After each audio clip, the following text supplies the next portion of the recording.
নমো তাচ্ছা ভগবতো আরহতো সাম্মা সম্বুদ্ধাচ্ছা।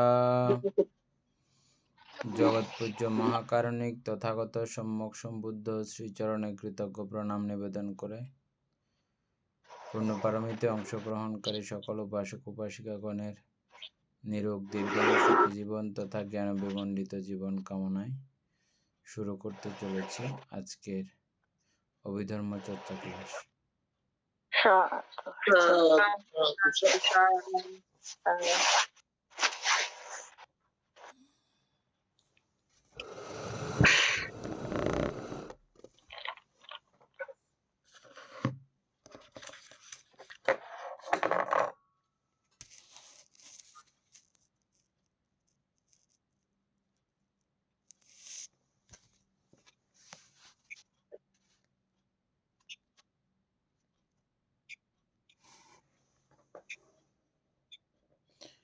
দীপেন বড়ুয়া, কি একটা প্রশ্ন ছিল যে আপনার?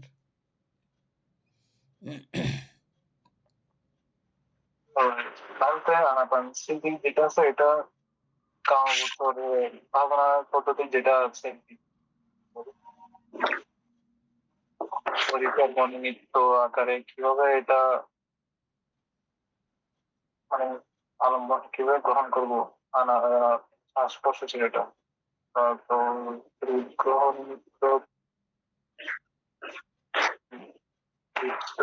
আমি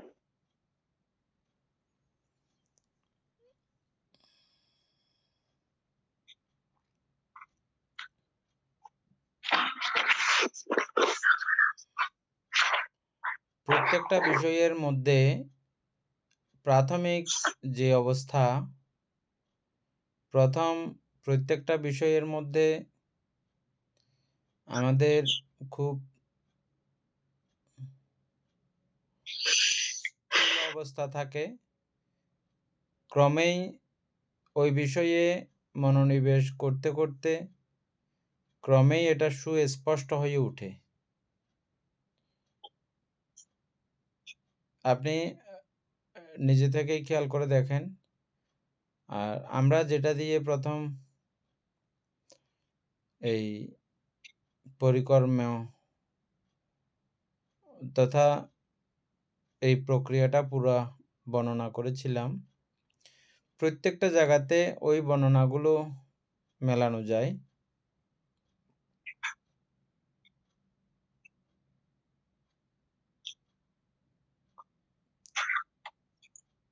এটা হয়তো আমার চোখে দেখার বিষয় নয়, ওটা চোখ দিয়ে উদাহরণ দেওয়া হয়েছে আর কি, কিন্তু হয়তো এখানে আমি চোখে দেখার উদাহরণ না, এটা অনুভব করার বিষয়, অনুভূতির বিষয়। আর এই অনুভূতির বিষয়েও প্রথমের যখন আপনি শুরু করবেন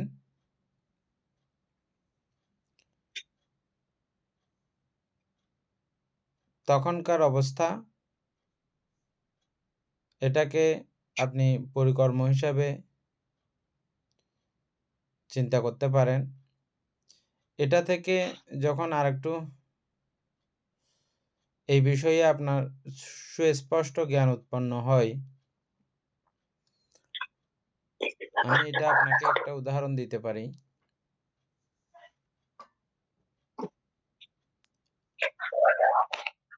সাধক যখন 10 দিনের ধ্যানের কোর্সে যায়,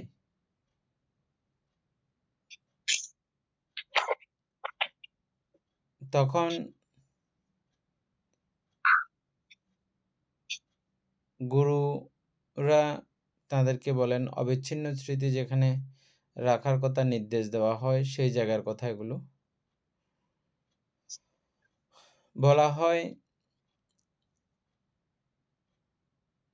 যতক্ষণ ঘুম আসে না ততক্ষণ এই শ্বাস প্রশ্বাসের মধ্যে মন সংযোগ করে থাকতে হয়। আর এভাবে স্মৃতি অবস্থায় থাকতে থাকতেই একসময় ওনার ঘুম চলে আসে। আর ঘুম থেকে যখনই জাগরিত হয় ভোর 4টার দিকে, তখনই তিনি অনুভব করেন যে ওই শ্বাস-প্রশ্বাসের মধ্যে উনি এখনো স্মৃতিমান রয়েছেন। আপনারা কখনো কোর্সে বসলে এটা খেয়াল করবেন। সকালবেলা ওঠার সময় মনে হয় যে আমার এটা জোরাজুরি করে দিতে হয় নাই। অটোমেটিকভাবে এই স্মৃতিতেই আমার দৃষ্টি রয়েছে, মনোযোগ রয়েছে। আমি স্মৃতি করে চলছি। এটা প্রত্যেকদিন করতে করতে এমনটা অভ্যাসে পরিণত হয়ে যায়।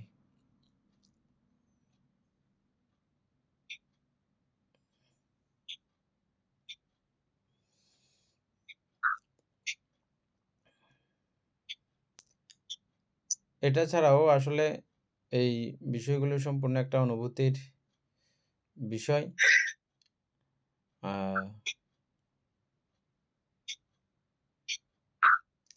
আর এই অনুভূতি ক্রমেই যার যত বেশি গভীর হবে, সে তত বেশি এই শ্বাস-প্রশ্বাস সম্পর্কে জানতে পারবেন, বুঝতে পারবেন। আমরা এই ক্লাস শেষে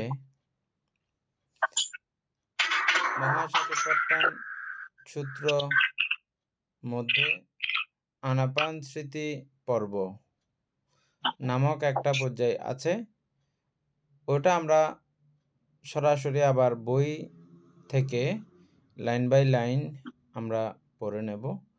তাহলে এই আনাপান স্মৃতি সম্পর্কে আরও একটু সুস্পষ্ট ধারণা আপনাদের উৎপত্তি হবে।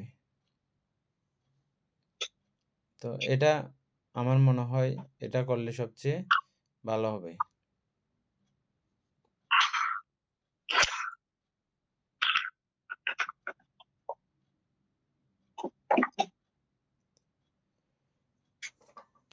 আমরা কত পৃষ্ঠায় ছিলাম?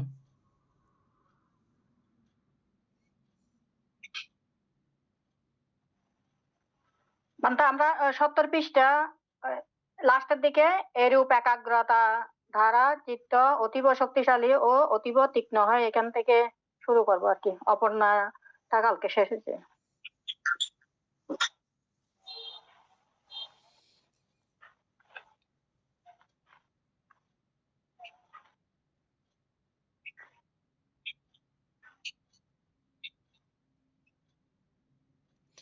এবং পদার্থরাজির যথাস্বভাব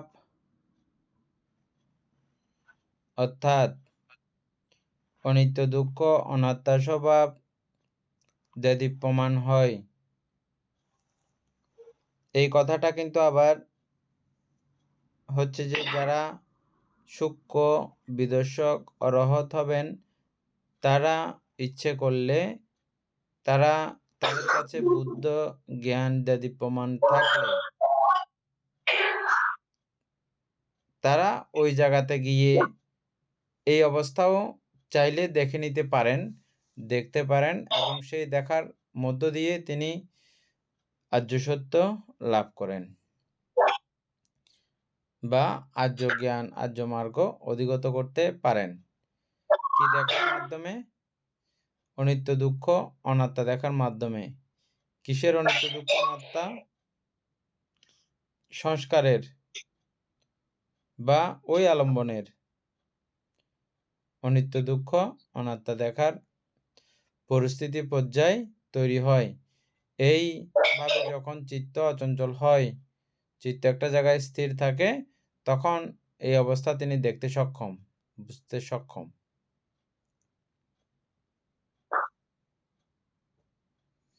তদ্বারা প্রজ্ঞা উৎপন্ন হয়, প্রজ্ঞা দ্বারা তৃষ্ণা ক্ষয় সম্ভব হয়। এটা দেখলেই প্রজ্ঞা উৎপন্ন হয়।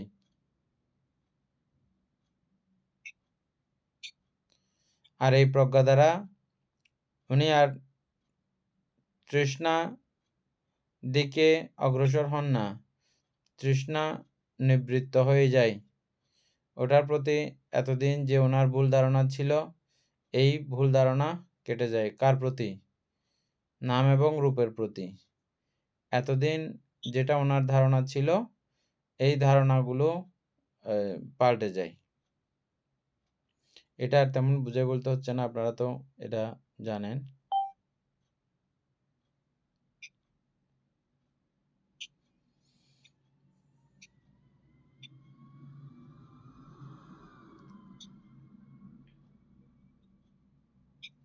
রূপধ্যানের উদ্দেশ্য চিত্তকে শক্তিশালী করিয়া প্রজ্ঞালাভের জন্য উপযোগী করা। রূপবচর ধ্যান করার উদ্দেশ্য কি? আমরা পূর্বে থেকে জানি যে রূপবচর চিত্ত অনিত্য এবং দুঃখদায়ক, অনিত্য এবং দুঃখদায়ক এবং অনাত্মা, এটা আমরা আগে থেকেই জানি। তাইলে আমরা এই বিষয়ে কেন হাত বাড়ালাম বা এই বিষয় কেন চর্চা করতে হয়, এই পর্যন্ত কেন আসতে হয়? কারণ এই রূপবচর চিত্ত উৎপন্ন না করলে সত্য প্রকটিত হয় না, সত্য দেখা যায় না, সত্য দেখার শক্তি উৎপন্ন হয় না আমাদের চোখের মধ্যে বা আমাদের দৃষ্টিকোণ এই সত্য অবধারণ করতে পারে না। সত্য দেখতে হলে চিত্তকে একাগ্র করতেই হবে, আর ওই একাগ্র চিত্তের নামই হচ্ছে যে রূপবচর প্রথম ধ্যান থেকে পঞ্চম ধ্যান।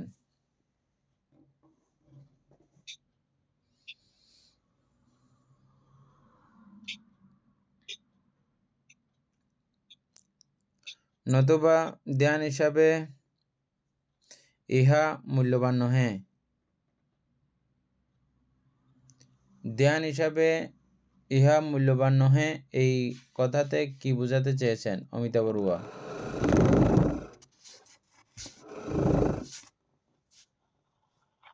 বান্তে ওই চিত্তকে একাগ্রতা করে যদি প্রজ্ঞা লাভ না হয়, তাহলে মানে এই ধ্যান করে কোনো লাভ কোনো মূল্যহীন হয়ে যাবে আর কি। বান্তে বলছেন যে অনিত্য দুঃখ অনাত্মা সম্পর্কে যদি আমরা না জানি, আমাদের প্রজ্ঞা উৎপন্ন না হয়, তৃষ্ণা কয় না হয়, তাহলে রূপধ্যানের মানে রূপধ্যানটাও আমাদের দুর্বল হয়ে যাবে, শক্তিশালী না হয়ে আর কি, প্রজ্ঞা লাভ হবে না।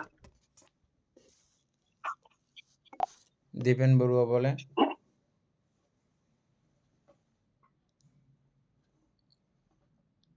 তোমার কাছে দিদি কথা ঠিক আছে মনে হচ্ছে। প্রজ্ঞা লাভ করার জন্য আসলে এই প্রধানটা করা হচ্ছে কিনা। উপাসক জ্ঞানশ্রী সিংহ বলে,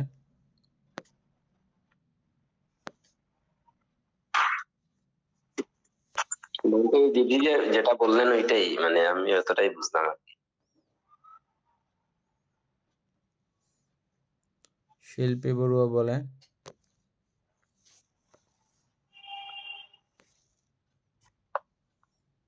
মানে দিদি বলছে ঠিক আছে, তো প্রথম ধ্যান থেকে পঞ্চম ধ্যান পর্যন্ত একাগ্র চিত্তে মানে এই ধ্যান করা, এই একাগ্র চিত্তে একদম স্থির করে থাকাটাই হচ্ছে আপনার ওই যে রূপ ধ্যানের উদ্দেশ্য, মানে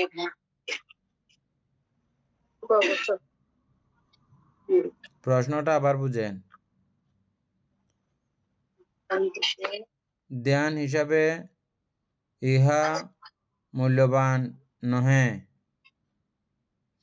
শুধু ধ্যান হিসাবে ইহার কোনো মূল্য নাই। কেন মূল্য নাই? আমার প্রশ্ন হচ্ছে যে এটা অনিত্য দুঃখ অনাত্মাকে যদি আমরা মানে চিনতে না পারি, তাহলে এটা মূল্য নাই। কেন মূল্য নাই? এটাতে কি আপনার প্রীতি সুখ আছে যে, এগুলো কি মূল্যবান নয়? হ্যাঁ। ইন্দিরা বড়ুয়া বুঝতেছেন? মায়া বড়ুয়া বুঝতেছেন?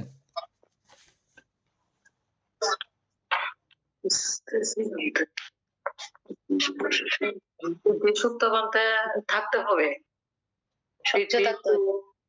একাগ্রতা, ধ্যান করতে গেলে তো বলতে ওগুলোর প্রয়োজন আছে, ওগুলো না থাকলে তো বলতে ধ্যান হবে না। তো ওইটা তো বাদ যাবে যে কোন সময় ওই ক্রমান্বয়ে যখন ঊর্ধ্বগামী হবে ধ্যান, তখন একটা একটা ওই চিত্ত ওখান থেকে বাদ পড়বে আর কি।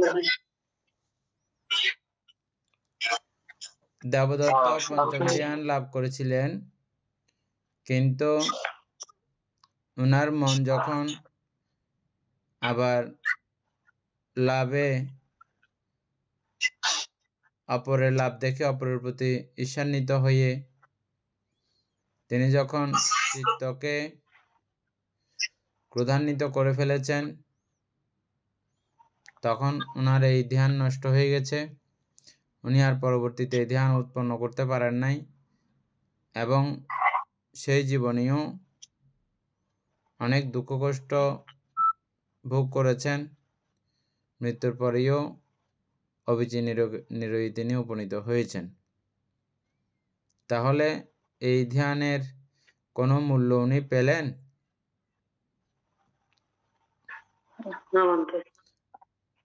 অর্থাৎ এই রূপবচর পঞ্চম ধ্যান লাভ করলেও চাইলে ওনাকে যে কেউ যে কোনো মানুষে ক্রোধান্বিত বানিয়ে ফেলতে পারে, বা ওনাকে হিংসুক বানিয়ে ফেলতে পারে। যে কোনো পরিবেশ পরিস্থিতি বা কোনো মানুষ চাইলে ওনাকে পাল্টা দিতে পারে।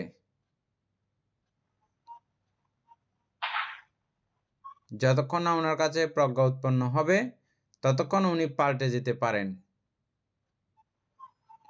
তাইলে আমি এতদূর পর্যন্ত হইলাম আসলাম, আবার যদি সেই অপায়গতি হয়ে যায় আমার, তাইলে আমি এখানে কি সার্থকতা করলাম? যেইটার উদাহরণ দিতে গিয়ে একটা শূকর বাচ্চা গু খাচ্ছে এবং কাঁচরার মধ্যে চাটি করতেছে, ওটাকে দেখে বুদ্ধ হাসলেন। আনন্দবান থেকে বললেন, আনন্দ দেখো, যারা প্রজ্ঞা দর্শন করবে না তারা এই রূপবচর মহাধ্যান লাভ করেও তারা আবার এভাবে অপায়ের মধ্যে এই তির্যক প্রাণী শূকর হয়ে জন্মগ্রহণ করেছে। আনন্দ সৎপুরুষগণের কথন ভাষণ দর্শন লাভ করা অতীব দুর্লভ, আর এই সদ্ধর্ম লাভ করে, এই কল্যাণ মিত্র লাভ করে কল্যাণ মিত্রের অনুসরণ না করা যারা করে না, তাদের মতো হতভাগা দুর্ভাগা আর কেউ নাই। এই কল্যাণ মিত্রতা পেয়ে এবং ক্রমে এই ধ্যানচিত্ত উৎপন্ন করা সঙ্গে সঙ্গে প্রজ্ঞা উৎপন্ন করে ফেলা, না হলে এটার কোনো ফল নাই, এটা নিষ্ফলা হয়ে যায়। এই জন্য এই কথাটাই বলা হচ্ছে যে এটা মূল্য নাই।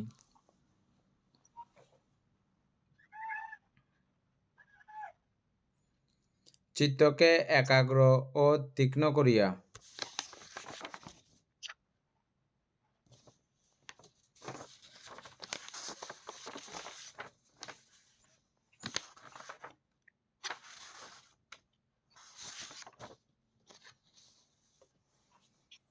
যথাভূত দর্শনের উপযোগী করিতে পারে বলিয়াই রূপবচর ধ্যান মূল্যবান।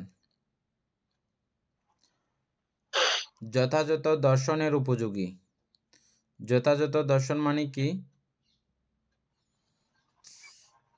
যথাভূত দর্শন মানে কি?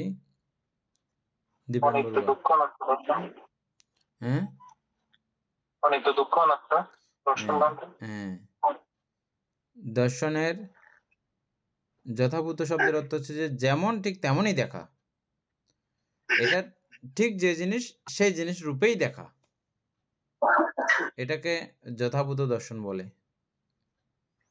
ব্যতিক্রম না দেখা। যেমন আমাদেরকে বুদ্ধ কায়কে যথাভূত দর্শন করার জন্য বলেছেন। কায়ের মধ্যে 32 প্রকার অসুচি পদার্থ দ্বারা পরিপূর্ণ। একটু মানে এক পৃষ্ঠ উল্টালে মাত্র এটা দেখা যায়, 32 প্রকার অসুচি পদার্থ দ্বারা পরিপূর্ণ। কিরকম এক পৃষ্ঠ? যেমন শুধু চামড়াটা খুলেন, পুরা চামড়াটা খুলে দেখেন এই দেহের পরিস্থিতি কিরকম।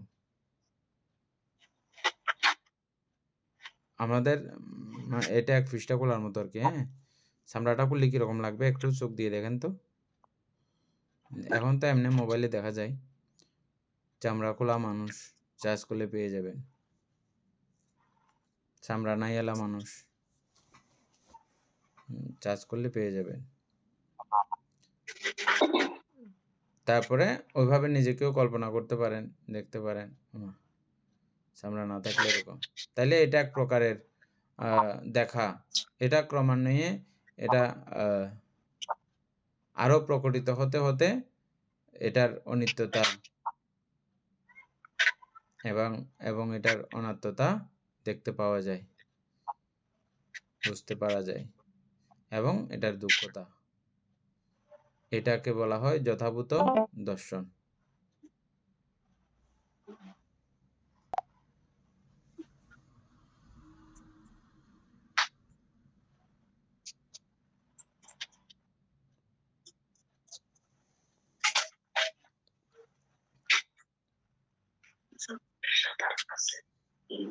তাইলে এই জন্যই হচ্ছে যে রূপবচর ধ্যানগুলো মূল্যবান, এটা দেখতে পাওয়া যায় বলিয়া। রূপবচর ধ্যানে দেবজন্ম লাভ ইত্যাদি বৌদ্ধ ধর্মের লক্ষ্য হিসাবে অপ্রধান বিষয়। উপাসক জ্ঞানেশ্বর সিংহ বুঝছেন না? আসলে ওইটাই আমি যখন আমার আসলে প্রশ্নটা আগেই মানে উত্থাপিত হচ্ছিল, তো আমি যখন নিচের দিকে পড়লাম আবার ওই উত্তরটা এখানেই লেখা আছে। কারণ রূপবচর বা অরূপবচর মানে দুটোই তো মূল্যহীন, এখানে মূল্যবান বলছে, আবার পরে মানে পরের লাইনগুলোতে আবার ওইগুলো সমাধান দিয়ে দেওয়া হয়েছে। এর জন্য আর আমার প্রশ্নটা মানে ওইখানেই সমাধান হয়েছে। কারণ রূপবচরে যতই মূল্যবান বলছে, অরূপবচরে গেলেও তো সেই অমূল্যবানটাই অমূল্য হয়ে যাচ্ছে। কিন্তু বুদ্ধ দর্শনে বুদ্ধের যে দর্শন বা বুদ্ধের যে লক্ষ্য যেটা নির্বাণ, সেখানে গিয়ে ওই রূপবচর বা অরূপবচর দুটোই মূল্যহীন।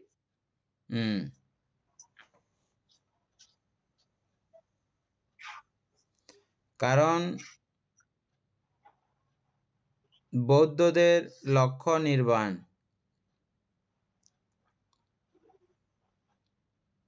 রূপবচর ধ্যান সমত, কিন্তু এই সমত ধ্যানজ পরিশুদ্ধ, শক্তিশালী ও তীক্ষ্ণ চিত্তে যদি কেহ রূপসম্পন্ন, বেদনা সম্পন্ন,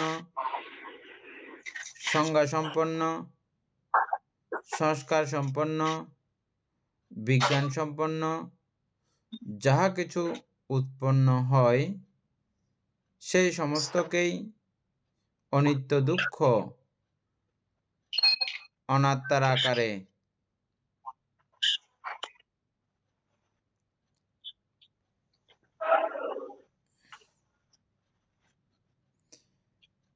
বিশুদ্ধ জ্ঞানের সহিত দর্শন করেন এবং সেই বিষয়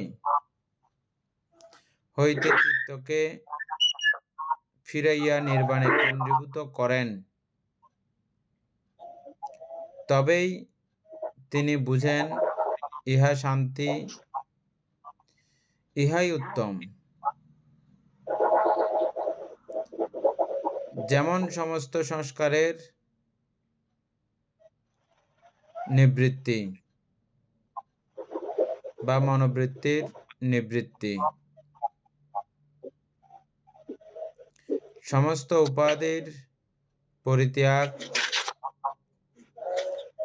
তৃষ্ণাক্ষয়, বিরাগ, নিরোধ, নির্বাণ। এই কথাগুলো সহজ আছে, এমনি না বোঝার মতো কিন্তু না। এখানে ওই উপাধির লিখে যে সমস্ত উপাধিটা উপাদান, তৃষ্ণার আচ্ছা ডেভেলপ আচ্ছা আকার। আচ্ছা তৃষ্ণা আর একটু শক্তিশালী হইলে তখন উপাদান বলা হয়।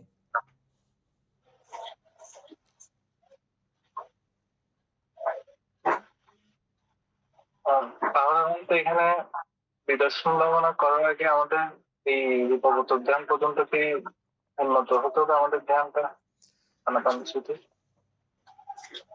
রূপবচর প্রথম ধ্যান এর মতোই চিত্তবিশুদ্ধি যেটা বলা হচ্ছে, এই চিত্তবিশুদ্ধিকে রূপবচরের দিক থেকে প্রথম ধ্যান বলা হয়, আর বিপস্সী সাধকদের কাছে এটাকে চিত্তবিশুদ্ধি বলা হয়।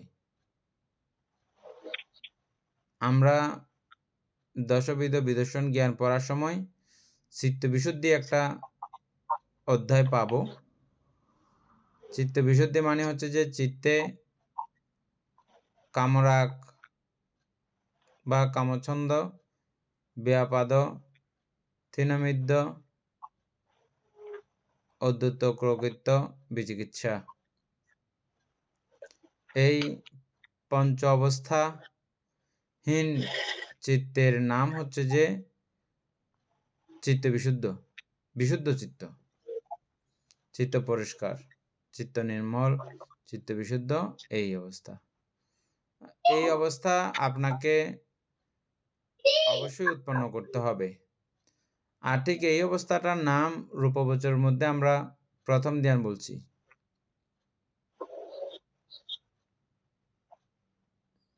প্রথম ধ্যানের মধ্যে আমরা পঞ্চনিবরণ বিমুক্ত বলছি না, মনে আছে?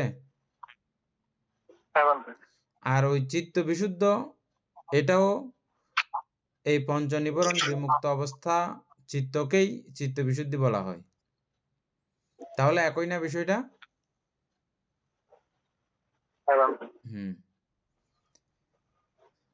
একই হইলেও এখানে একটা ব্যাপার আছে। এই যে উপেক্ষা আলোচনা করছিলাম ওই দিন, এই উপেক্ষাটা সেখানে গিয়ে কাজে লাগে। কিরকম দেখেন, প্রথম ধ্যান লাভ করলে সাধক ওই জায়গার আরাম, প্রিয়তা, প্রীতি এবং সুখ, এগুলোতে গা ভাসিয়ে দিয়ে তিনি অবস্থান করতে স্বাচ্ছন্দ্য বোধ করেন, ওনার ভালো লাগে।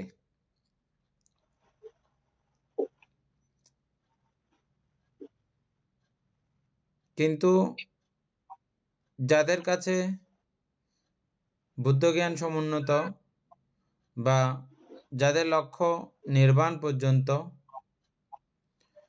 তারা ঠিক এই প্রীতি, ওখানে প্রীতির আর একটা আলাদা করে ডেফিনেশন আছে। প্রীতিকে আরেকবার ভালো করে চিনবেন। উপক্লেশ পড়তে গেলে, উপক্লেশ যখন আমরা আলোচনা করব তখন দেখবেন উপক্লেশগুলো কিন্তু এগুলো প্রীতি।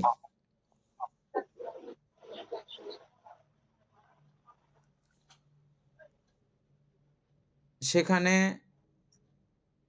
এই প্রীতি এবং সুখের মধ্যে গা ভাসিয়ে দেন না দিয়ে আবার চিত্তকে বিক্ষিপ্তও করে রাখেন না, বিক্ষিপ্তও হতে দেন না। আবার এই সুখের মধ্যে সুখ অনুভব করে করে ও তিনি অবস্থান করেন না। এই অবস্থাটাকে কি বলেছিলাম, যে তত্র মধ্যস্থতা, বা এই অবস্থাতে লীন না হয়ে, লীনও হবে না এবং অদ্যত্বও হবে না, চঞ্চলও হবে না। এটার নাম হচ্ছে যে তন্ত্রমধ্যস্থতা। তন্ত্রমধ্যস্থতা হইলেও বিষয়টা মন থেকেই বুঝে নিতে হবে। যাই হোক দীপেন বাবু, এটা আমাদের পরে আলোচনাতে আছে, ওই জায়গাতে গিয়ে আমরা আলোচনা করবো আর কি। হ্যাঁ বান্তা বান্তা বলেন। বান্তা ওইখানে বিরাগ আছে না বান্তা, কামরাগ, রূপরাগ, অরূপরাগ, মানে রাগটা কি ইচ্ছা নাকি আগ্রহ নাকি তৃষ্ণা? এটা রাগটা বান্তা রাগ আমি মানে একটু হচ্ছে বুঝি। যে লোভ, আচ্ছা কামের প্রতি লোভ কামরাগ, রূপের প্রতি আগ্রহ বা লোভ রূপরাগ, অরূপের প্রতি আগ্রহ বা লোভ অরূপরাগ। আচ্ছা।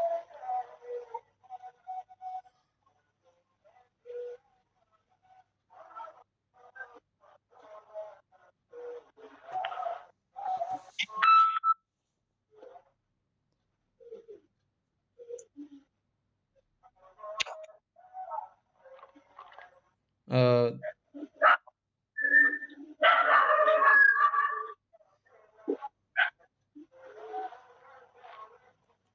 এখানে যেটা বোঝানো হয়েছে এটা আমরা বুঝছি তো এখন সবাই, না? এই পর্যন্ত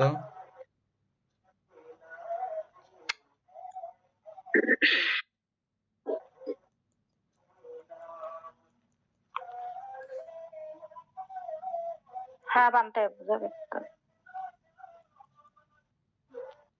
দীপেন বাবু এদূর পর্যন্ত ইয়ে করতে পারবেন, আলোচনা করতে পারবেন? চেষ্টা করি, আপনি বলুন একদম হুম 71 পৃষ্ঠায় কিন্তু বলবি না বলতে। হুম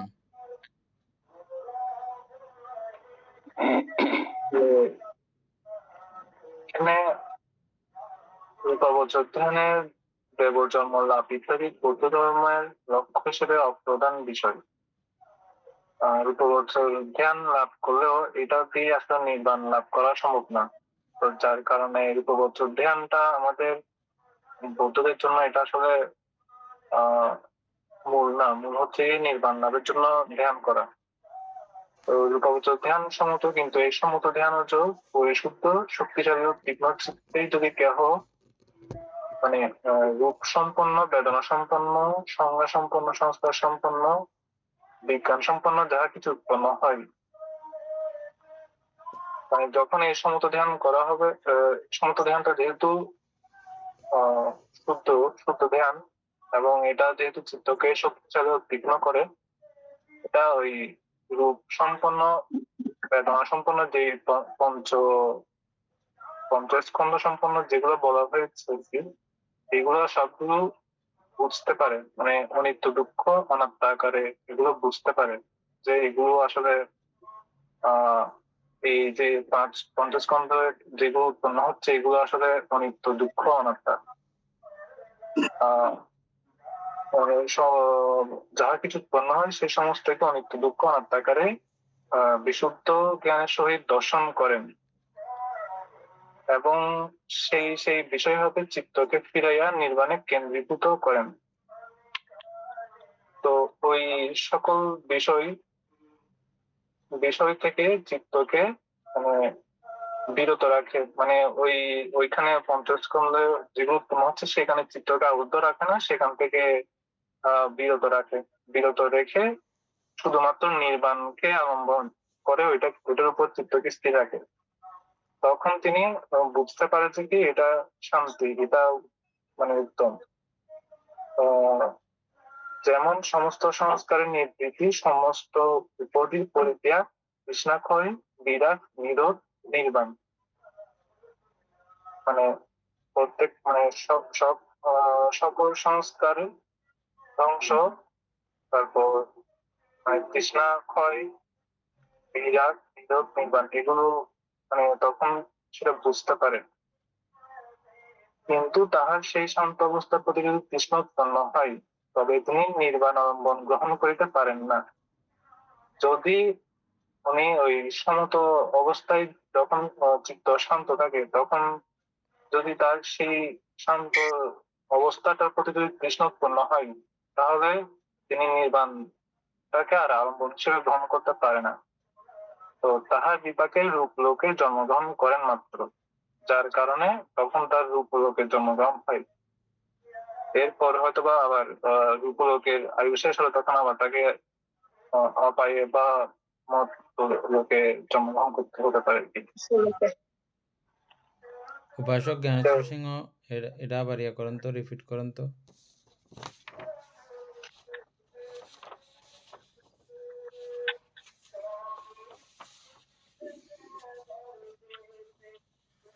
ওই উপর থেকে নাকি রূপবচর ধ্যানে এখান থেকে? না, ওই জায়গাটা বলতে হবে না, এমনি জাস্ট পুরো বিষয়টা, পুরো অনুভূতিটা আপনি একটু শেয়ার করেন সকলের জন্য।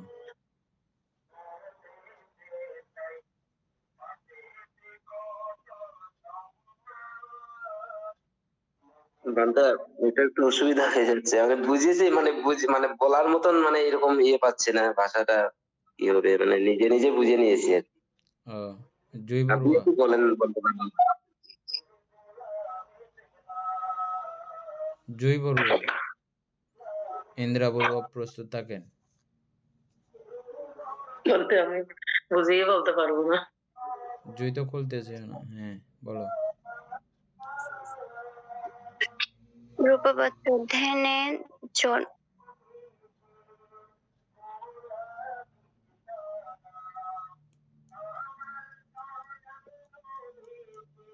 আচ্ছা, ঠিক আছে, আমি বলছি।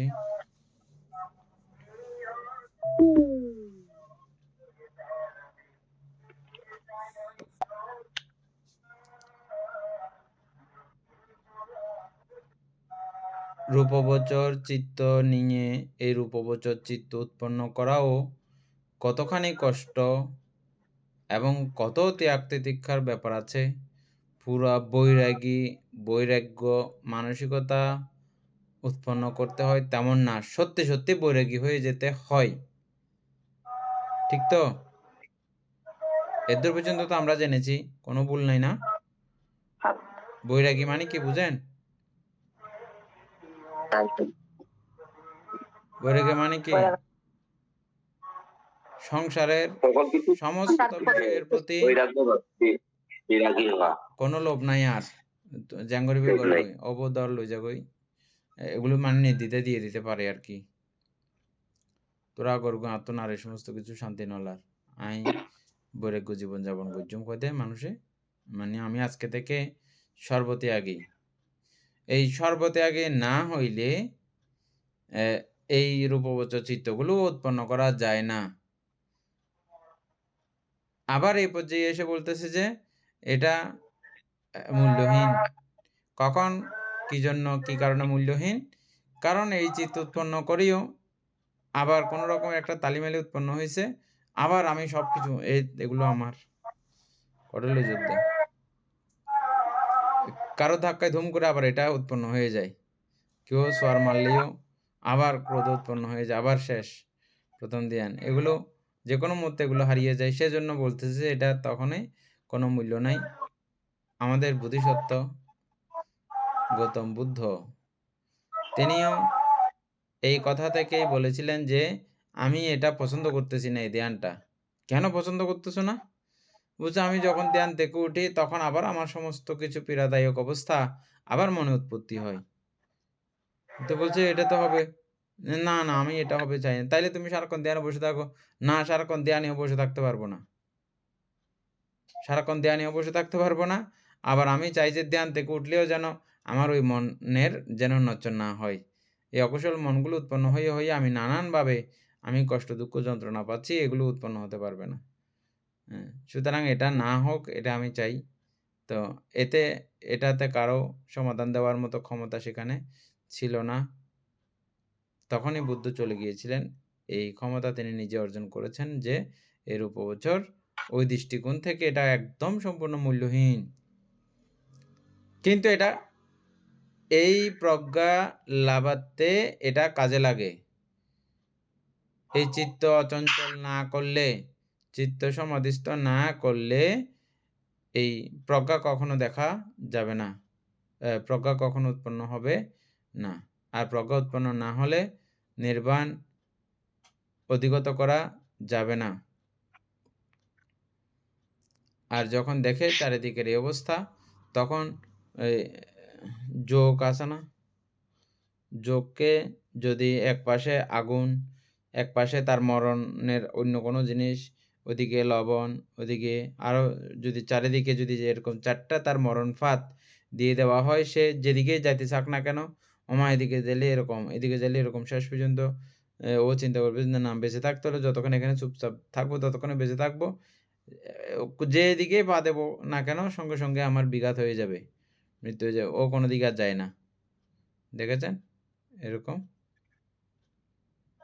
অনেক সময় বাঁদরামি করে। ছোটবেলায় অনেকে লবণ দিয়ে রেখেছে ইয়াকে, যোগকে। যোগ আর কোথাও যাইতে পারে না, চুপচাপ মাঝখানে বসে থাকে।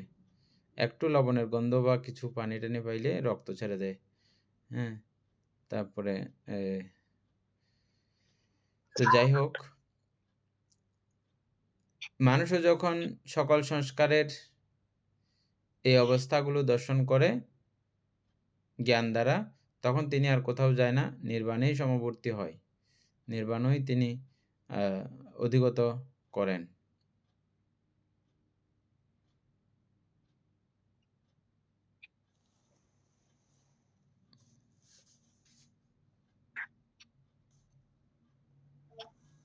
ইন্দ্রা বড়ুয়া রূপবচর বিপাক চিত্ত, এটা পড়েন।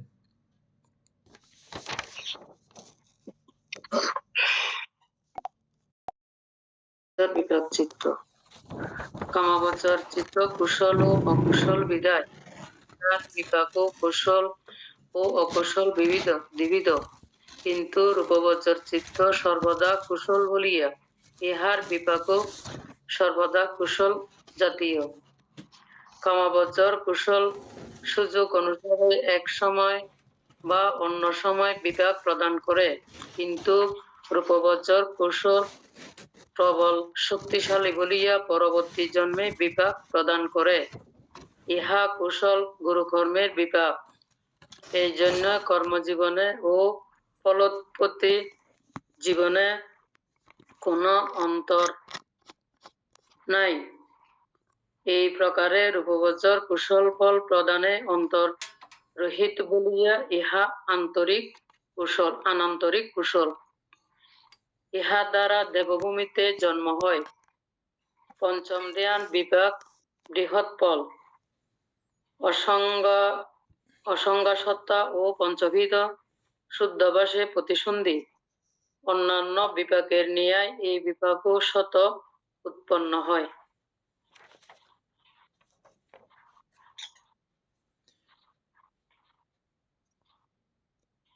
মায়া বড়ুয়া আলোচনা করতে পারবে? পারবো না মানতে। এ নিয়ে আলোচনা করো।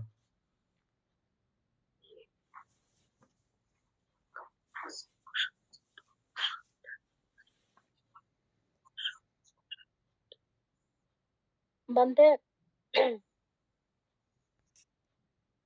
এখানে বলছে যে রূপবচর বিপাক চিত্ত, তো বিপাকত্ব তো আমরা সবাই জানি, বিপাকত্ব হচ্ছে যে ফল দেয় ওই অবস্থা। তো কামাবচর চিত্ত কুশল ও অকুশল বিদায়, ইহার বিপাক কুশল ও অকুশল দ্বিবিধ। আমরা কামাবচর যে চিত্তগুলা পড়ে আসছি, ওখানে আমরা কুশলও পড়েছি অকুশলও পড়েছি। তো এখানে বিপাকও হচ্ছে যে ওরকম, মানে কুশল যদি কাজ করে তাহলে কুশল বিপাক, আর যদি অকুশল কাজ করে তাহলে অকুশল বিপাক। তো কিন্তু রূপবচর চিত্ত সর্বদা কুশল বলিয়া ইহার বিপাকও সর্বদা কুশল জাতীয়।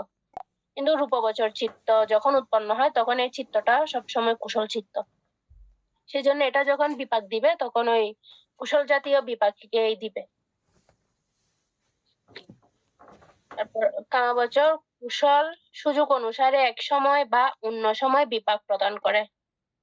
কামাবচর যে চিত্তগুলা আমরা পড়ে আসছি কুশল চিত্ত, ওই চিত্ত অনুযায়ী যদি আমরা কোনো কাজ সম্পাদন করি, সেই ফলটা হয়তোবা আমাদেরকে এই জন্মেও ফল দিবে, না হয় বা অন্য জন্মে বা যে কোনো সময়ে সেটা ফল দিবে।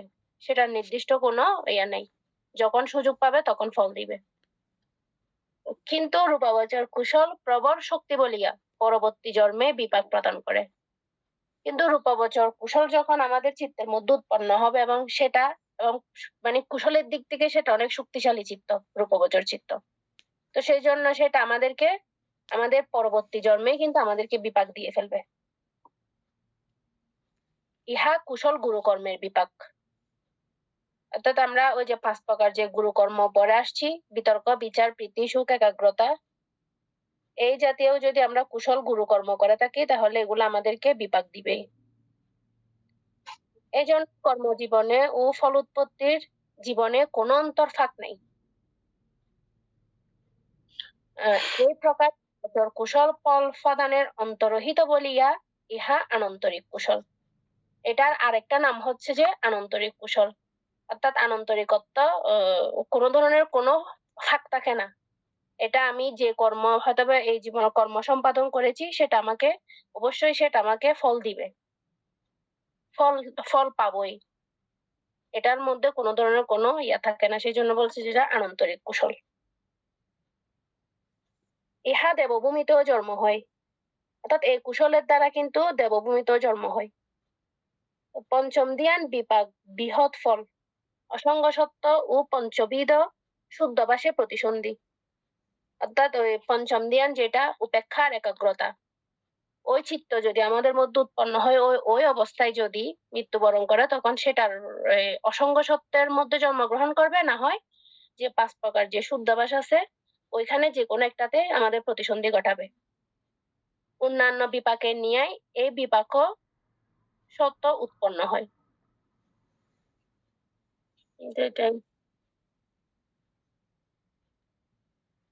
আপনি তারপরেও ভান্তা আর একটু করে ভালো করে বুঝাই দেন। দীপেন বাবু আর প্রয়োজন আছে?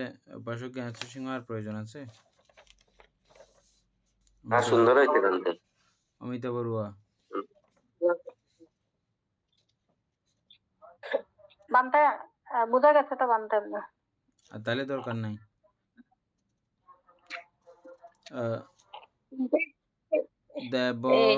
দেবভূমি বলতে এখানে বুঝতে হবে যে রূপবচর, রূপলোকের ব্রহ্মাও এবং অরূপলোকের ব্রহ্মা এবং দেবলোকের ব্রহ্মা, এই তিনটাকে একসঙ্গে আবার কিন্তু দেবভূমিও বলা হয়।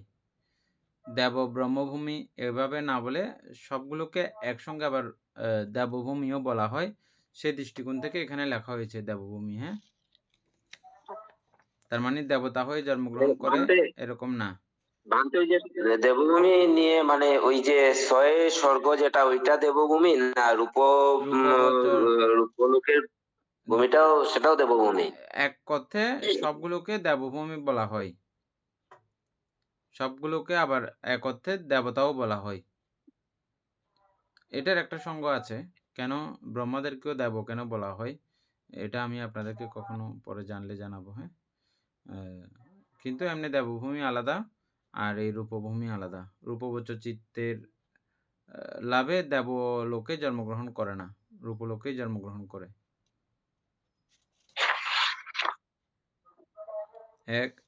আর একটা হচ্ছে যে অন্তরহীন, মানে হচ্ছে যে মাঝখানে এই যেমন আমরা যে কোনো কুশল কর্ম করলে কুশল কর্মের ফলটা এর পরের জন্মেই পাবো এরকম কোনো নির্দিষ্ট থাকে না,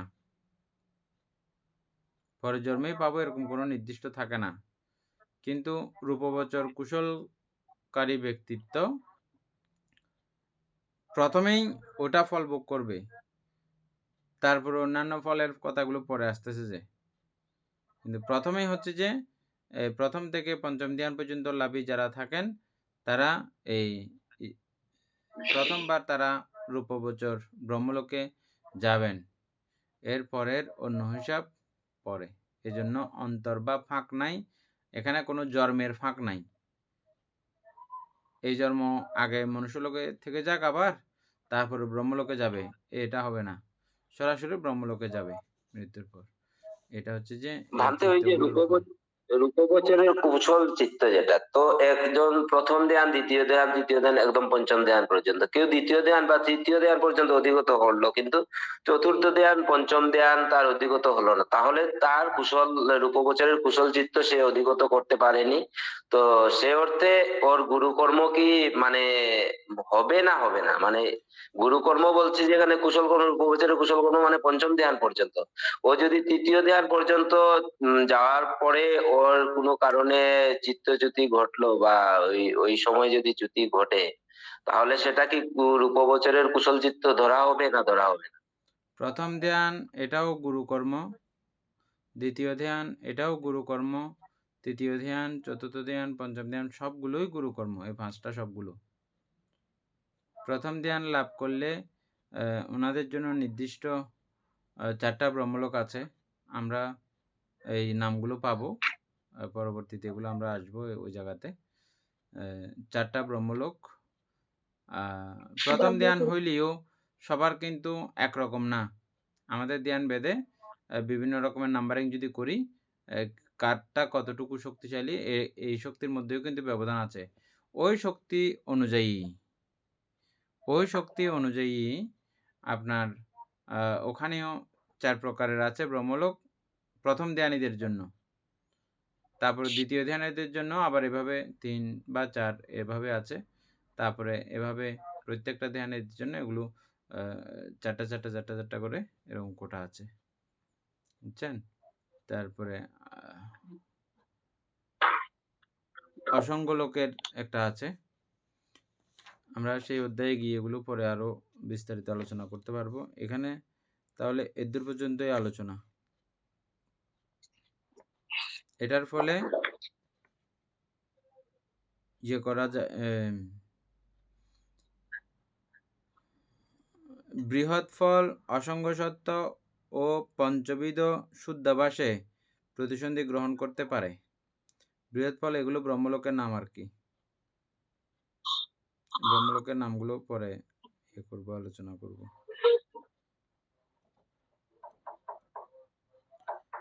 এটা নিয়ে আর কারো কোনো প্রশ্ন আছে? হ্যাঁ ভান্তে মানে আরেকটু জানা ছিল, কারণ ওই যে ভান্তে নাগসেনের কথা বলছি, ভান্তে নাগসেন তো উনি স্বর্গের থেকে এসেছিলেন, তো এখানে এসে মানে আমি শর্টকাটে বলছি যে ওই উনি যখন শ্রমণ অবস্থায় ছিলেন, তো ওই অবস্থায় উনার গুরু বলেছিলেন যে, উনার গুরু মানে অরহত ছিলেন, তো উনি বললেন যে তুমি ইসে করো, এই আজকের দেশনাটা উপাসিকাকে তুমি দাও। তো ওই অবস্থায় গুরু উনাকে ছেড়ে উনি চলে গেলেন উনার বিহারে। তো ওই সময় উনি মানে উনি ওই যে দেশনা করতে করতে করতে উনার ইসে হয়ে গেল, উনি আপনার অরহত হয়ে গেল। আর ওই সময় ঠিক একই সময় যে যিনি শুনছিলেন উপাসিকা, উনি লাভ করলেন শ্রোতাপত্তি জ্ঞান। তো কথা হচ্ছে যে আমরা যে কেউ অরহত্ব প্রাপ্তি করে মানে শুধু শুধু শোনার মাধ্যমে, আর কেউ বলার মাধ্যমে, তো ওই যে প্রসেস গুলো, তো ওইগুলো তো মানে ধ্যানের নিশ্চয়ই আগের পূর্বজন্মের কোনো হয়তো পঞ্চম ধ্যান, দ্বিতীয় ধ্যান, তৃতীয় ধ্যান, এইসব যে ব্যাপারগুলো থাকে।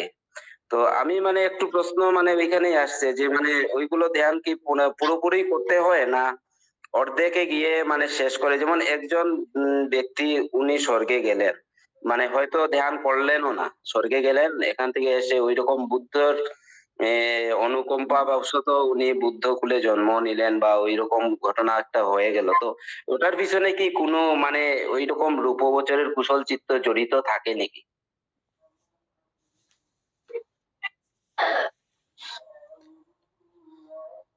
আমরা প্রথম ধ্যান উৎপন্ন করার জন্য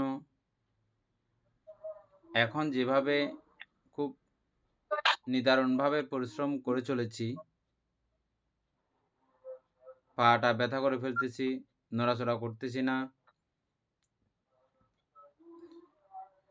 কিন্তু এটা যখন একবার যখন আয়ত্তভূত হয়ে যায় কারো, তখন এটা চট করে বসলে মাত্রই উৎপন্ন করতে পারেন, বসার সঙ্গে সঙ্গে 1 মিনিটের মধ্যেই তিনি পারেন। এটা কি করতে হবে, কিভাবে কি করতে হয়, ওই প্রসেসটা পুরো জেনে গেলে এটা খুব সহজেই পারে। যে কোনো শিল্পী, যে কোনো মুক্তি বানানোর কোনো ব্যক্তিত্ব, এরা প্রথম যখন বানাতে দিবেন, প্রথমের মুক্তি 10-15 বছর একই কাজ করে চলেছে, 10-15 বছর পরের মুক্তি, এর মধ্যে তফাৎ ব্যবধান আছে না? আগেরটার আর 30 বছর পরে যেটা বানিয়েছে, এটা তিনি বিশ্বাসও করতে চাইবেন যে এটা আমি বানাইছি আগে, এরকম নিজেরটা নিজেও বিশ্বাস করতে পারবে না। প্রত্যেকটা কাজ এরকমই, বারবার করতে করতে এটা এত বেশি ডেভেলপ হয়, এত বেশি উন্নত হয়, এর পরবর্তীতে গিয়ে তিনি যখন দাঁড়িয়েও তিনি চিত্তকে একাগ্র করতে পারেন। আপনারা হয়তো খেয়াল করেছেন, আনন্দভান্তে শুইতে যাচ্ছিলেন, এখনো শুয়ে পড়েন নাই, এরকম মিডল অবস্থাতে, ওই অবস্থাতে তিনি চিত্ত একাগ্র করেছেন, চিত্ত একাগ্র করে এবং বাদবাকি ধ্যানস্থ পর্যায়গুলো তিনি সবগুলো অধিগত করেছিলেন। এটা গল্প শুনেছেন না? নাগসেন ভান্তে উপাসিকাকে দেশনা করেছেন, দেশনা করে আসার সময় আমি কি দেশনা করেছি, কিভাবে চিত্ত একাগ্র করতে বলেছি, কিভাবে ধ্যান প্রণালীগুলো শিখিয়েছি, ওই ধ্যান প্রণালীগুলো তিনি আস্তে আস্তে পথে চলতে ভাবতেছেন, ও এইভাবে ধ্যানের কলা কৌশল, এইভাবে চিত্তকে একাগ্র করতে হয়, একটা জায়গাতে চিত্ত একাগ্র করতে হয়, ওটা করতে করতে তিনি সেখানে একাগ্র করে ফেলেছেন, এবং একাগ্র করেছেন, সেই সঙ্গেই তিনি এই জ্ঞানে প্রতিষ্ঠিত হয়েছিলেন। সম্ভবত শ্রোতাপত্তি মার্গফলই লাভ করেছেন এই দুজনেই। উপাসিকা সেখানে বাসায় লাভ করেছে দেশনা শুনতে শুনতে, তা লাভ করেছে মানে চিত্ত একাগ্র না হওয়া ছাড়া এই মার্গ লাভ করা সম্ভব না। মার্গ লাভ করেছে মানে চিত্ত একাগ্র হয়েছে, আর একাগ্র হয়েছে, সেই একাগ্র চিত্তে চতুরার্য সত্য দর্শন করেছেন, দেখেছেন, বা অনিত্য দুঃখ অনাত্মা দেখতে পেয়েছেন বলেই তিনি মার্গ লাভ করেছেন এবং ফল লাভ করেছেন। হ্যাঁ, তো তিনি যে এখানে দীর্ঘ চর্চার ফলে, দীর্ঘদিনের অনুভবের ফলেও এটা হতে পারে, এই একাগ্রতা হঠাৎ করে এসে যেতে পারে, এবং আমাদের জন্মান্তরীণ সংস্কারের প্রভাব। নাগসেন ভান্তে দীর্ঘদিন যেহেতু ব্রহ্মলোকে ছিলেন, ধ্যানস্থ অবস্থায় সেখানে ছিলেন, সেই ধ্যানের প্রভাব, সংস্কার, অতীতের সংস্কারের সঙ্গে বর্তমানের সংস্কারের যখন সম্মিলন হয়, তখনও সেগুলো কাজ করে। আপনার প্রশ্ন ছিল ঠিক এটা না? অর্থাৎ সেটা সাপোর্ট করে, সেই অবস্থাগুলো আমাদেরকে সাপোর্ট করার কারণে খুব সহজেই এটা লাভ করা যায়। এটা ছাড়াও যারা বুদ্ধের কাছে এসেছিল, মহাসাধক কতগুলো একদম অষ্টসমাপত্তি লাভী এসেছিলেন বুদ্ধের কাছে, তাদেরকে এত করাইতে হয় না, তারা চিত্তকে একাগ্র করার কলাকৌশল এটা মুহূর্তে জানে। বুদ্ধ তখন তাদেরকে বললেন, এই একাগ্র চিত্তে এই বিষয়টা দেখতে হয়, এই বিষয়টার একদম শেষ প্রান্ত পর্যন্ত দেখতে হয়, সবিস্তারে জানতে হয়, দেখো এটাতে কি আছে। তখন দেখলো যে এটাতে অনিত্য আছে, এটাতে দুঃখ আছে, অনাত্ম আছে, তো তুমি এটা নেবে নাকি? না, অনিত্য দুঃখ অনাত্ম হইলে আমি কি জন্য নেব? তাহলে কোনোটা অনিত্য দুঃখ অনাত্ম ছাড়া আছে কিনা দেখো তো। আমার দেখতেছে যে কোনোটা তো নাই, তো নেবে কোনোটা? না, কোনোটা নেবার মতো নাই, তাহলে তো আর কোনো কিছু নেব না, মানে আর কোনো দিকে আমি যাব না, আর কোনো দিকে যাওয়ার জায়গা না। এগুলো বলতেই ওনারা ওখানে বসা অবস্থাতে ওনারা দেখতে থাকেন এগুলো,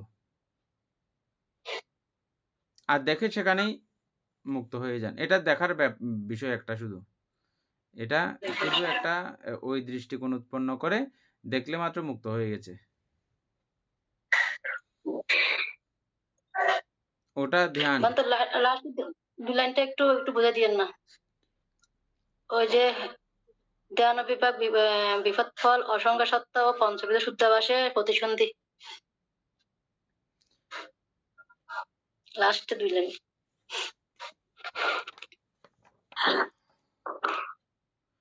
ইহা দেবভূমিতে জন্ম হয়। ইহা দ্বারা মানে এই 5 প্রকারের চিত্ত দ্বারা দেবভূমিতে জন্ম হয়। আর দেবভূমি বলতে কি বললাম? ব্রহ্মলোকে, রূপবচর ব্রহ্মলোকে জন্ম হয়। আর পঞ্চম ধ্যান বিপাক, পঞ্চম ধ্যানের যে বিপাক আছে 5 নাম্বার ধ্যান যেটা বললাম উপেক্ষা এবং একাগ্রতা, ওই পঞ্চম ধ্যানিকদের জন্ম হয় কোথায়? বৃহৎ ফল নামক ব্রহ্মলোকে অথবা অসঙ্গ ব্রহ্মলোকে, অসঙ্গ সত্য ব্রহ্মলোকে, এই 2 জায়গাতে তাদের জন্ম হয়। এটা বানতে ওই যে ব্রহ্মলোকের চতুর্থ ধ্যান ভূমি যেটা, সেটাতে শুধু দুটাই আছে, বৃহৎ ফল আর অসংগ সত্য। এটা চতুর্থ ধ্যান ভূমিতে শুধু এই দুটোই আছে। এর উপরে গেলে পঞ্চম শুদ্ধাবাস যেটা, ওইটা। তারপরে পঞ্চম ধ্যান বিপাক বৃহৎ ফল অসংগ সত্য ও পঞ্চবিধ শুদ্ধাবাসে প্রতিসন্ধি। শুদ্ধবাস ব্রহ্মলোক আছে না 5টা? এই 5টা শুদ্ধবাস ব্রহ্মলোকেও যায়, তবে আবার সেখানে কথা আছে। শুদ্ধবাসের মধ্যে কিন্তু আবার অনাগামী মার্গলাভীরা ছাড়া যায় না, সেখানে শুধুমাত্র অনাগামীরা। এগুলো মানে কারা অসঙ্গ সত্য লোকে যাবে, কারা বৃহৎ ফলের মধ্যে যাবে, এটার একটা নির্দিষ্টতা আছে, আমরা বের করি না ওভাবে। আমরা জাস্ট চিন্তা করেছি যে এটা নাম্বারিং এর ব্যাপার আছে। আর শুদ্ধবাসেরটা নাম্বারিং এর দরকার নেই, এটা অনাগামী মার্গফল হইলেই তারা সেখানে যাবে। অনাগামী মার্গফল না হইলে, এটা শুধু বরাদ্দ আছে অনাগামী মার্গফল লাভীদের জন্য। কোনটা? অনাগামী মার্গফল লাভীরা কতগুলো পঞ্চম ধ্যান লাভী আছে না, মানে অনাগামী মার্গফলও লাভ করেছেন, আবার পঞ্চম ধ্যানও লাভ করা আছে ওনার। তারা ওই শুদ্ধবাস ব্রহ্মলোকে যাবেন এদের জন্য। তবে এখানে এই লেখাটা উল্লেখ নাই, আমরা পরে পাবো, পরে আছে।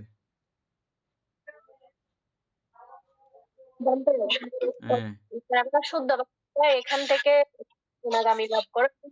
শুদ্ধাবাসের মধ্যে কিন্তু 5টা স্তর আছে।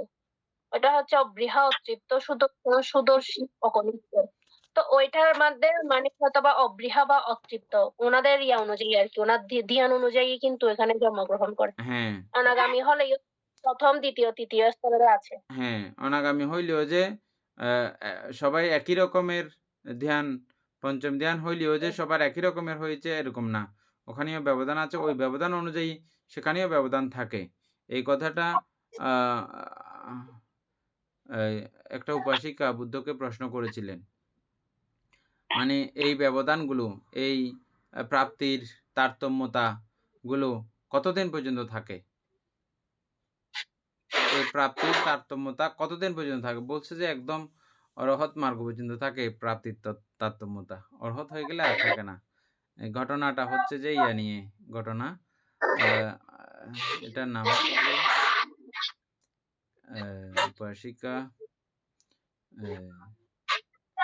খুব বুদ্ধ প্রসন্ন একটা উপাসিকা, আমি নাম পরে মনে আসলে বলবো। ও হঠাৎ করে এক আশ্চর্যজনক ঘটনা দেখলো। ছোট ছোট বাচ্চা, কিছুদিন হয়েছে জন্ম হয়েছে, এরা দুজনে কথা বলতেছে। 2টা বাচ্চা, একটা দাসীর বাচ্চা। তৎকালীন সময়ে রাজাদের একসঙ্গে বাচ্চা হইলে, একই দিনে একই সময়ে হইলে তারা আনন্দ করে, রাজারা রাজার ছেলেদের সঙ্গে থাকতে দেন। বড় হলে তার খেলার সাথী হবে বা একসঙ্গে থাকবে, সেখানে এই সুযোগটা দেওয়া হয়। এরা দুজনে কথা বলতেছে, কথার আওয়াজ শুনে সুমনা দেবী ওনার নাম, গেল ভিতরে, কিরে এরা কি কথা বলতেছে। কথার কিছু কিছু শব্দ সে বুঝতেছে, তাদের মধ্যে অনেকটা একটা ঝগড়ার মতো ব্যাপার। কথার অর্থগুলো হচ্ছে যে এরকম, উম,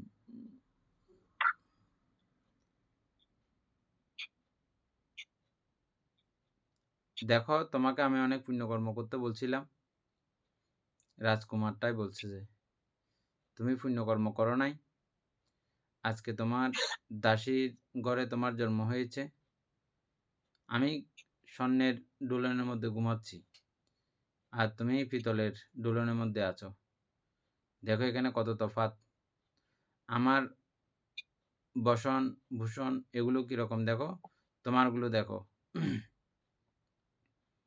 আর যে পিতলের ইয়াতে আছে ও বলতেছে যে এগুলো সবগুলো চারিধাতু সমষ্টি মাত্র, স্বর্ণ বলো আর পিতল বলো, ওই দৃষ্টিকোণ থেকে চিন্তা করলে কোনোটার মধ্যে প্রভেদ ব্যবধান দেখা যায় না। এরকম কথোপকথনগুলো তাদের আন্তরিকভাবে বা প্রকাশিত হয়ে এটা চলছিল। সুমনা দেবী কথার কিছু অংশ ক্রিয়দংশ শুনেছে, আর এই আশ্চর্যজনক ঘটনা ঘরের কাউকে বললেও বিশ্বাস করবে না। বুড়ো বাচ্চা লেদা বাচ্চা কী কথা বলবে, এগুলো বিশ্বাস করবে না। আমি আপনাদের সঙ্গে এই কথাগুলো আগেও শেয়ার করেছি। মানুষ যখন অতি পুণ্যাত্মা হয়ে যায়, অতি পুণ্যবান হয়ে যায়, তখন অতিমাত্রায় কিছু দেখা যায় বিষয়। বুদ্ধ জন্মমাত্র হেঁটেছেন, সিদ্ধার্থ জন্মমাত্র হেঁটেছেন, এটা বিজ্ঞান মহলে এখনো এটা নিয়ে অনেক কথাবার্তা। এরকম পারে নাকি, সম্ভব নাকি? কিন্তু এটা অসম্ভব হওয়ার কিছু নাই। আমরা তীর্য প্রাণীগুলো দেখি, এরা জন্মমাত্র হাঁটতেছে, গরুর বাচ্চাও দেখেন, অন্যান্য বাচ্চাও দেখেন, এদের একটা প্রাকৃতিকভাবে ওইরকম একটা শক্তি। এরা জন্মমাত্র হাঁটতেছে, এদেরকে কোলে নিয়ে তনুনু করতে লাগে না, না পারতেছে কেন? এটা তাদের প্রাকৃতিক ওইভাবে একটা তাদের শক্তি নির্ধারিত আছে, সেই জন্য পারতেছে। আর মনুষ্য লোকের মধ্যে যদি মানুষের যদি ওরকম একটা ধীশক্তি বা ওরকম একটা ক্ষমতা যদি ওনারও যদি প্রাকৃতিকভাবে যদি এরকম থেকে যায়, তা আপনি ওটাকে কি ব্যাখ্যা দিবেন, কি উদাহরণ দিবেন? সুতরাং পারে এরকম, যখন মানুষের মধ্যে এরকম অতি কিছু থাকে তখন এটা সম্ভব হয়। এটা বিশ্বাস না করার কোনো ব্যাপার নাই। আমাদেরকে সকলের মেধা মনন একই। আমাদেরকে সবাইকে যদি ইঞ্জিনিয়ারিং পড়াতে চায় কেউ, পারবে কেউ? ওটাকে আমাদের ব্রেনে কাজ করবে? সকলের এটা হাজার টাকা পয়সা খরচ করুক, কিন্তু সকলের দ্বারা এটা সবকিছু সম্ভব নয়। এটা যার যার মেধা নিয়ে কিছু ব্যাপার কিন্তু রয়েছে। এটা প্রাকৃতিকভাবে তথা আমার পুণ্যকর্মের কারণে এটা এভাবে সমৃদ্ধ হয়, এভাবেই বিষয়গুলো ঘটে। তো এটা সুমনা দেবী কাউকে না বলে সরাসরি বুদ্ধকে গিয়ে বলল, বুদ্ধ ভগবান এরকম এরকম ঘটনা, এরকম কি কোনো রকমের ইয়ে থাকে, মানে দুইজন ভিক্ষু, তারা বুদ্ধ সবিস্তারে আমি ঘটনাটা করে শুধু সংক্ষিপ্ত ঘটনা বলছি। দুইজন ভিক্ষু, তারা ভিক্ষু অবস্থায় দুজনে বন্ধু একসঙ্গে থাকতো। এক ভিক্ষু খুব শীল সংযত জীবনযাপন করত, অপর ভিক্ষুও খুব শীল সংযত জীবনযাপন করত। শীল পালনের পাশাপাশি তিনি নানাবিধ দানকার্যে যুক্ত থাকতেন। ওনার খাদ্য অবশিষ্ট বা খাদ্য একটু কম খেয়ে বা একটু কাউকে দিয়ে দেওয়ার প্রবণতা, কাউকে দান করে দেওয়ার প্রবণতা একজন ভিক্ষুর কাছে ছিল। এটাকে উনি খুব পছন্দ করতেন, ভালোবাসতেন। আরেকজনকেও এই কথা সবসময় বলতেন যে দেখো এভাবে তুমি দানকার্য আদি সম্পাদন করো, এগুলো খুব কুশল, খুব ভালো, এভাবে বলতেন। উনি বলতেছে না, আমার এগুলো দরকার নেই, আমার এগুলো প্রয়োজন নেই। অনেক বুঝাইছে, ও করে না, ও এমনি শীলসম্মত জীবনযাপন করে। এভাবেই জীবনযাপন চলছে। দুজনেই ইহজন্মে নির্বাণ লাভ করেনি, তারা মরে গেছে, স্বর্গে গিয়েছিল।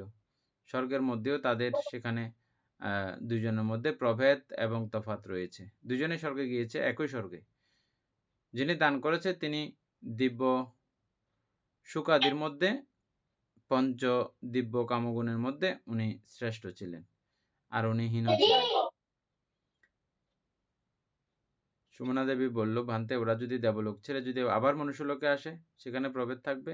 বলছে হ্যাঁ, মনুষ্যলোকে আসলেও তাদের মধ্যে অনেক তফাৎ থাকবে, অনেক ব্যবধান থাকবে। তারা গৃহী হলেও তাদের কেউ কেউ মানুষ আছে চেষ্টা করতেছে দিবারাত্র, কিন্তু তার কোনো উন্নতি শ্রীবৃদ্ধি হয় না। জ্ঞানতই চেষ্টা চেষ্টা করে, কিন্তু তা হয় না। কেন? ওই ফার্মি না থাকলে, পুণ্য না থাকলে চেষ্টা করলেও হবে না। আবার অনেকে চেষ্টা না করতেই অনেক কিছু হয়ে যায়, এরকমও আছে। আবার কারো কারো পুণ্যও আছে, আবার চেষ্টাও করতে হবে, এরকমও আছে। নানা ধরনের আছে, বুঝছেন দীপেনবাবু? বুঝতেছেন কথাগুলো? কেউ কেউ আছে যে কোনো চেষ্টা করতে হবে না, এমনি এমনি হয়ে যাবে, এসে যাবে। যেমনটা আমাদের সম্মুখ সম্বুদ্ধের বেলায় দেখি, ওনার জন্ম মাত্র 4টা নিধিকুম্ভ ঘরের মধ্যে এট এ টাইম উৎপন্ন হয়েছিল। ওনার আর এগুলো ইয়ে করার দরকার নেই, টানা হেঁচড়া করার দরকার নেই, এমনিতে উৎপন্ন হয়ে গেছে। তারপরে এরকম আমাদের মধ্যেও কিছু কিছু মানুষ আছে যে অনেক চেষ্টার ফলে সে সমৃদ্ধতা লাভ করে। আবার কিছু কিছু মানুষ আছে যে সারা জীবন চেষ্টা করলেও কোনো সমৃদ্ধির ছোঁয়া পায় না। আবার কোনো কোনো মানুষ আছে যে কোনো চেষ্টা না করলেও সমৃদ্ধ হয়ে যায়, এরকম আছে। হ্যাঁ, তো ঠিক এখানেও যারা পুণ্যবান, দানাদি কর্মের সুফল রয়েছে, তারা মনুষ্যলোকে আসলে এরকম উন্নত জীবনযাপন করে। বুঝতে পারতে? তারা যদি কখনো এই আগার ছেড়ে অনাগারিক প্রব্রজিত হয়, সেখানে ব্যবধান থাকবে কি? বলছে হ্যাঁ, বান্তেদের মধ্যেও এরকম আছে, অনেক কষ্টে সষ্টে পিণ্ডাচরণ লাভ করে কোনো রকম। আবার কোনো কোনো ভান্তে আছে একদম পুরো প্রত্যেক দিন না চাইতেই বিশাল কিছু। আবার কারো কারো একটু চেয়ে টেয়ে নিতে লাগে, এমনি এমনি দেয় না, খুঁজলে তারপরে দেয়, যে খুঁজলে তখন দেয়, আবার না খুঁজলে দেয় না, এরকম আছে। আবার কেউ কেউ আছে যে এক বিশাল প্রাপ্তি, তাহলে ভিক্ষু হইলে তখনও এটার ব্যবধান এটার মধ্যে পরিলক্ষিত হয়। সব বান্তে সমানভাবে পাচ্ছে না, সব বান্তের জ্ঞান, বুদ্ধি, বিবেচনা, মেধা, মনন এগুলো সমান না, সকলের একই না। তো বলছে বান্তে তারা যদি শ্রোতাপত্তি মার্গফল লাভ করে দুজনেই, তখনও কি আছে? বলছে হ্যাঁ, তখনও আছে। সুকৃতগামী, অনাগামী পর্যন্ত এটা আছে, অরহৎ মার্গ পর্যন্ত এটার ব্যবধান তাদের মধ্যে থাকবে। অরহৎ হয়ে গেলে যেহেতু দুজনের দৃষ্টি সমান হয়ে গেছে, আর কোনো ব্যবধান নাই, মানসিকভাবে দুজনেই সমান। এমনি হয়তো বাহ্যিকভাবে আমরা সাধারণরা দেখবো যে ওই ভান্তের অনেক কিছু আছে, অনেক কিছু আছে, এগুলো আমরা বাহ্যিকভাবে দেখব, কিন্তু ওই দুজনের মধ্যে মানসিক যে দূরত্ব ব্যবধান, ওটা অরহৎ হওয়া মাত্র কেটে যায়। কারণ সবকিছু শূন্য হিসেবে তারা দেখতে পারেন, দেখেন, সেজন্য তাদের দুজনের সমান পরিস্থিতি, সমান অবস্থা। সদ্ধর্মপ্রাণ প্রিয় উপাসক উপাসিকা বৃন্দ,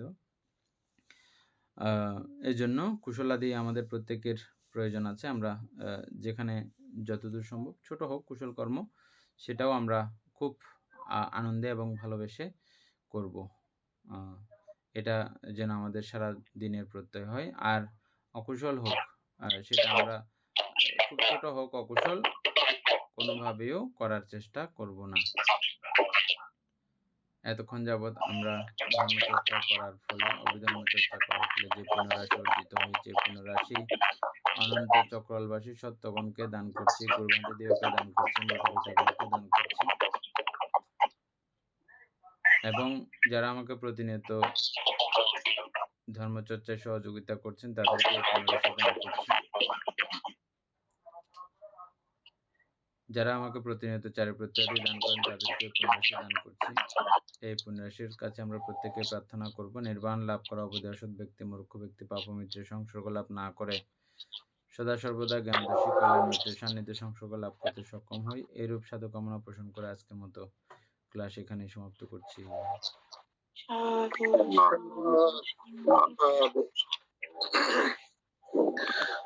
সাধু